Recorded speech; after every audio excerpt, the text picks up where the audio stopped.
I woke up in a shock this morning and looked up on my mobile phone. Car is not charging. I don't think we've got power here on the... No, the EVSE is off. What happened? By the way, welcome back to another episode. Unplugged EV. Sunny, hot Australia, early in the morning, 5:45.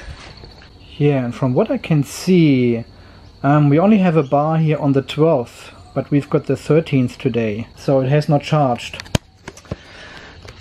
What I believe has happened is the power has turned off in the night due to the heat. Okay, let me explain this. This is a special circuit here in the house, connected to the pool pump situation and the hot water system as well. The energy supplier can turn off this circuit for up to 6 hours a day. They do it mostly in peak times, of course, so they turn it off at about 5 o'clock and turn it back on at about 9:30 or so.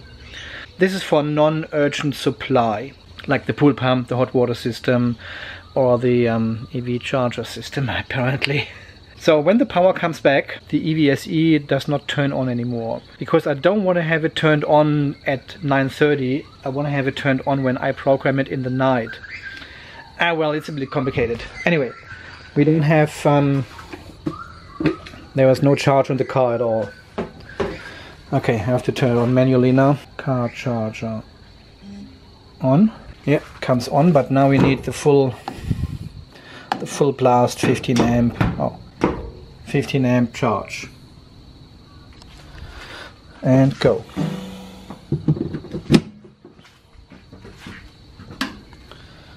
Yeah, it's ramping up.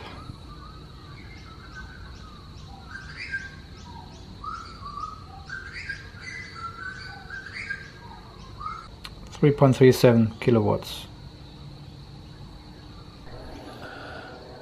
So 3.4 kilowatts into the battery this morning. A problem. Oh, camera, wake up. The problem is we've got only 1 hour to charge before I need to leave. So I can charge only with probably 3.5 kilowatt hours. No big deal, because I can plug in at work for my commute home. So I definitely will have no 100% charge this morning. Come on. All right. So 2 hours 40 minutes fully charged. We've got only 1 hour, close to 1 hour. And today we need to talk about temperatures. We will have 42 degrees today. Nice and cool 23 at the moment. But today it will be brutal. We will have this at 2 o'clock. That's the peak time. 41 degrees, 42. So we will talk about battery temperature again. Yeah, so I need only a little bit over 20 ampere hours to get to work. So I should be totally fine. And, sunrise at 5 to 6. I'm not tired this morning. I was super awake when I looked at my mobile phone and said, the charger is not on. I said, what has happened? And then, yeah, I realized, because we had such a heat wave yesterday, people turned on the air conditions, of course, in their houses. This is peak time, and they can turn off this circuit at any time, but it can only be off 6 hours per day maximum, which is usually in the evening. But I think they must have turned it on again during the night, and then the EVSE turns off and doesn't come back on anymore. Oh, 19 ampere hours only. I'm very hesitant to say this is a safe position now we have. It's not good. 19 ampere hours. 50%. Okay. So we have only 19 ampere hours and 17 kilometers on the GOM. It will be very, very And also I'm late, so I can't really drive that slow this morning. I'm really late. I need to push a little bit, but I haven't got enough juice. The joy of driving electric. So basically what happens, the sun off, when it turns off and it turns back on, it stays off. The sun off turns back on. Oh god, that's complicated. Okay. It basically says when the power comes back, stay off. And it should be when the power comes back, go back to the same status you had before. And that's what I should have selected, not the off. So, and I think we had a power cut last night again at some stage. They turned off the power maybe for an hour or so, and when it came back it just didn't turn on anymore. So it charged only very little energy into the system. There was only 4% or so charged, yeah, from 29% to 33%. And then it must have turned off in the night at some stage. So, and then when the power came back, it didn't turn on anymore. And didn't charge at all, so not good. On the positive side, we definitely have not fully charged the car this morning. Battery temperature has risen to 31 and 33 already.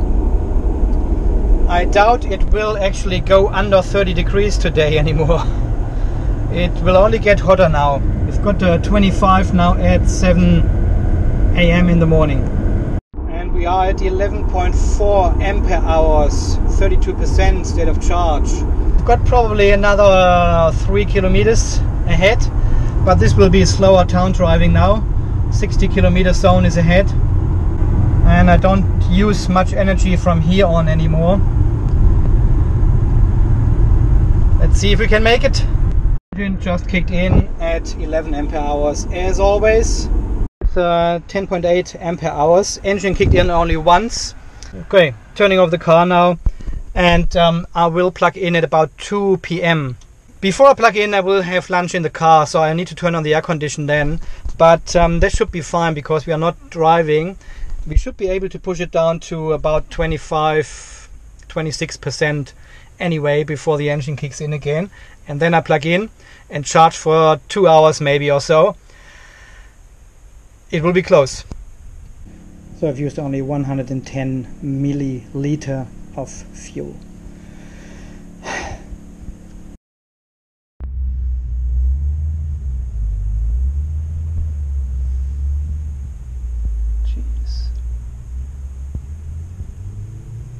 What a disgusting engine. So guys, back in the car, lunch break. And it looks like we've got 41 degrees. Current location 41 degrees. So not quite the 42 they predicted, but close enough. Close enough. So this is pretty hot. The car has parked here for several hours now in the sun. We have a little bit of clouds coming in this morning, so it wasn't quite that sunny. That's why we missed the 42 probably.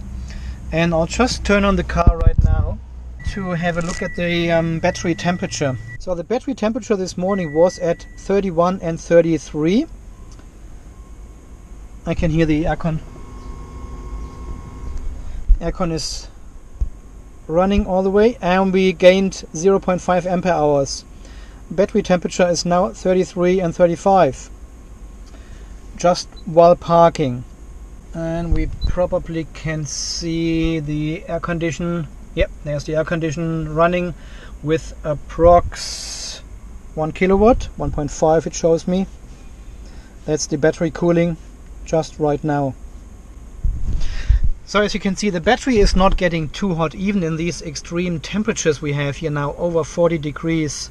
And the car sitting here for several hours in the sun. We still have only 35 in the battery. I have seen 37 while parking, but this is probably the maximum you will get while the car is only parking. We raised this problem with the battery cooling and the hot cells with Mitsubishi Motors Australia here, and they have confirmed or they got it confirmed via Mitsubishi Japan. So basically Japan says, look, the cell temperatures, the module temperatures are not a problem at all. These batteries built into the car can withstand far more heat. They are probably right, but I found something online. Hang on, I want to show you that. This is about the LEV50N cells, which are a little bit different to our cells. We've got the LEV40, so they are an upgraded version, of course. So they are saying the retained discharge capacity is 90% after 700 cycles under the conditions of depth of discharge 100% at 45 degrees. So what this means is they are discharging the battery to 0%. 0% is really 0%. This is 2.7 volts or something. What we see here when we say 0%, this is always, it retains 30% of battery. Even the car says the battery is empty. So that's not what they mean. They mean really they use all the 30% left over. They really discharge the cell and then recharge it to 100%, 4.2 volts, which we don't do in our cars either. We stop at around 85-90%, but the car says it's full, it's on 100%.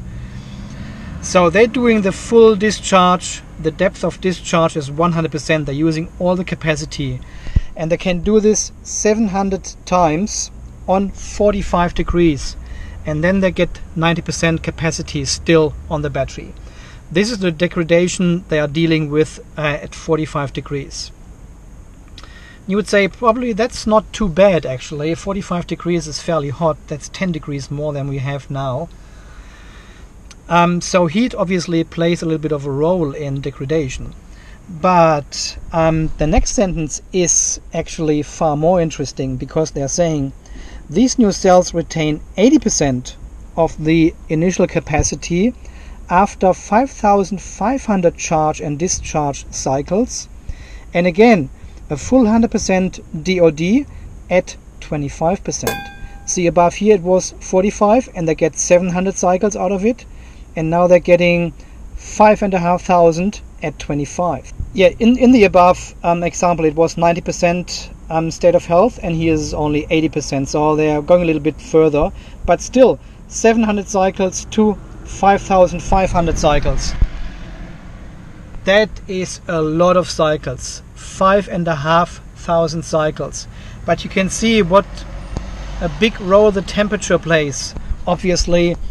So, and that's why I don't understand why the battery cooling kicks only in at 35 degrees here.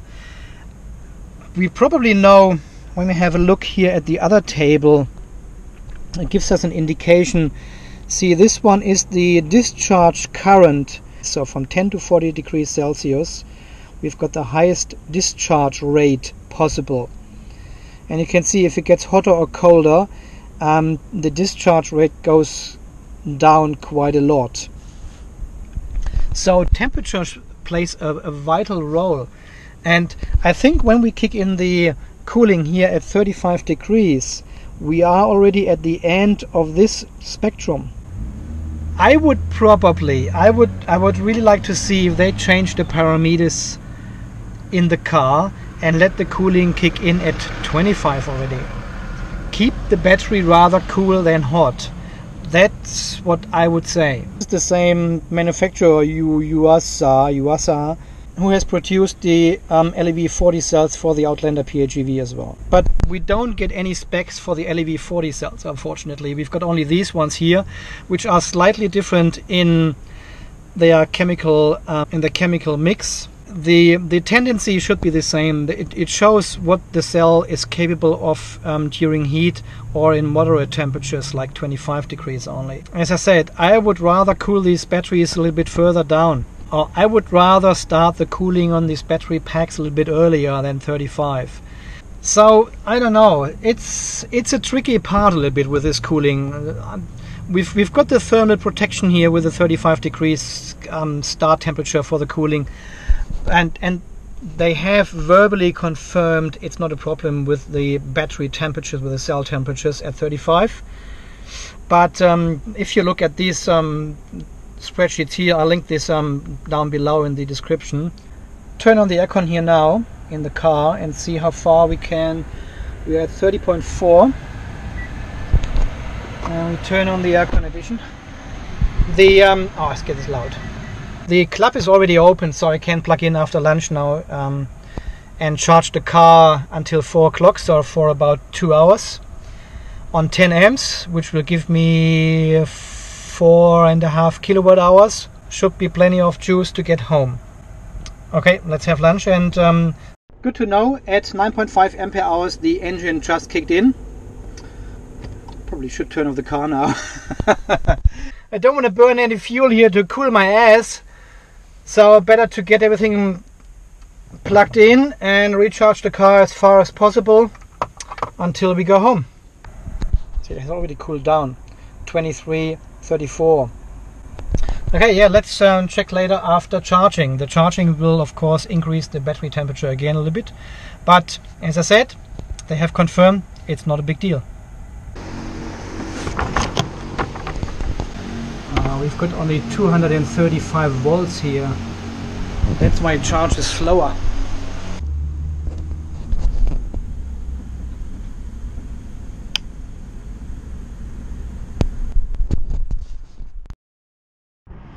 And we still got 41 degrees. Feels like 50 actually here. Whew. Let's see what the car does. I think I never pressed the stop button here on the EVSE. Ah, seems to work. And the battery, look at this, battery is at 39 degrees. We've got 41 outside, and I was charging with a standard EVSE coming with the car, and now we've got 39 degrees in the battery.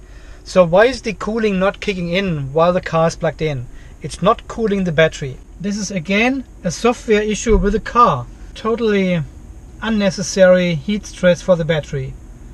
Okay, the car shows us 44 degrees outside Celsius.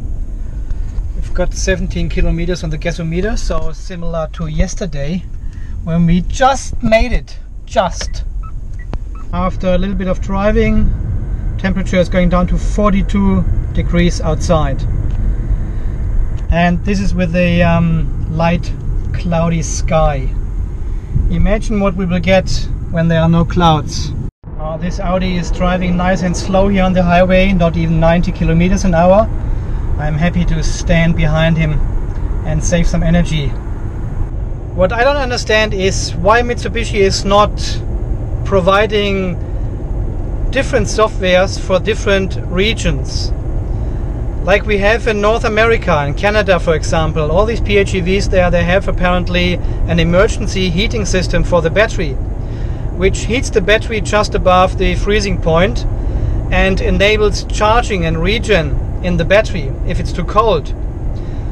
This system is not in our cars here in Australia, and neither it is in Europe. So obviously they have regional different softwares installed. So why not having a software for hotter climates where the cooling kicks in earlier in the car and also kicks in while the car is AC charging?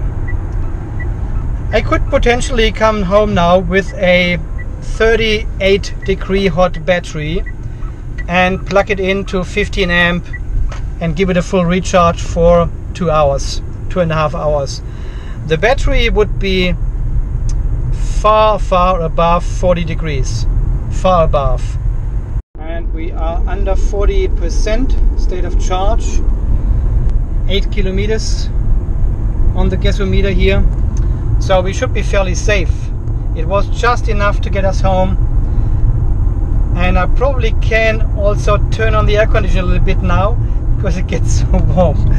43 outside while driving.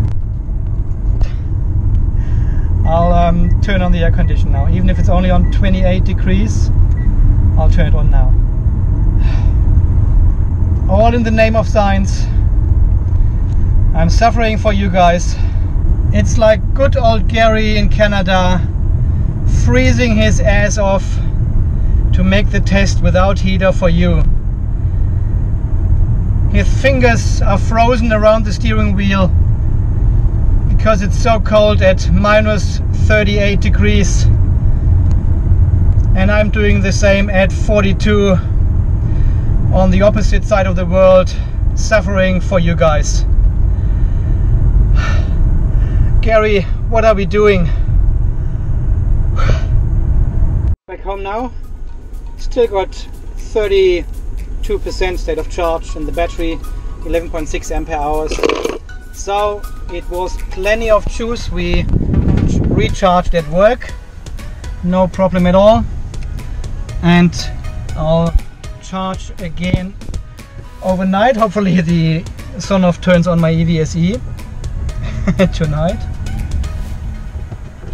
so we can do a full proper test again tomorrow. See what's going on. Okay guys, so far thanks for watching, thanks for your support. This is Andy from Unplugged TV Australia signing off.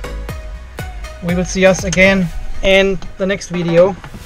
You stay charged, of course, and don't get too hot. Stay cool. Alright guys, see you in the next video. Bye bye.